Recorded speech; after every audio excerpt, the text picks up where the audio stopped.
dan hampir aja kendaraan gue dibawa sama dia, tapi untungnya mereka nggak berhasil bawa kendaraan gue, mereka cuma berhasil ngebawa STNK gue. Waspada modus kejahatan baru, rampas motor korban yang sudah lunas dengan berpura-pura jadi debt collector. Modus kejahatan baru-baru ini cukup meresahkan. Pelaku kejahatan berpura-pura menjadi debt collector dan memaksa rampas motor korban di pinggir jalan. Seorang pengendara menjadi korban perampasan motor dengan modus debt collector yang akan menarik motor korban karena tunggakan cicilan padahal motor korban sudah lunas. Ketika korban hendak berangkat kerja, tiba-tiba saat melintasi jalan larangan Kota Tangerang, korban dipaksa berhenti oleh pelaku yang berjumlah 8 orang. Nah, pas gua baru masuk jalan larangan, tiba-tiba gua diberhentiin sama sekelompok orang itu dengan jumlah 4 motor, 8 orangan gitu. Nah, yang kayak field collector gitu tuh yang... Pelaku mengaku sebagai debt collector yang ingin merampas motornya.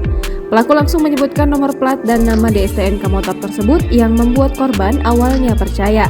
Gua diberhentiin sama mereka itu langsung kayak nyebut plat nomor gua dan nama atas nama STNK tersebut. Akhirnya, korban menanyakan kembali perihal BPKB motor itu kepada istrinya di rumah. Namun pelaku dengan cerdiknya mengambil handphone korban dan memainkan sandiwara yang seolah-olah BPKB motor korban sedang digadaikan. Gue percaya nih, oh nih orang mungkin tahu beneran gitu. Akhirnya gue coba komunikasi nih sama orang rumah.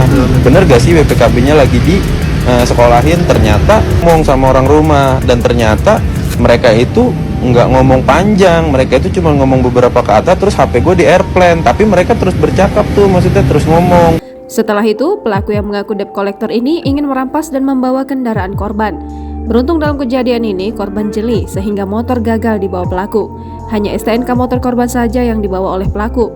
Warganet pun turut berkomentar dan mengeluhkan permasalahan yang sama.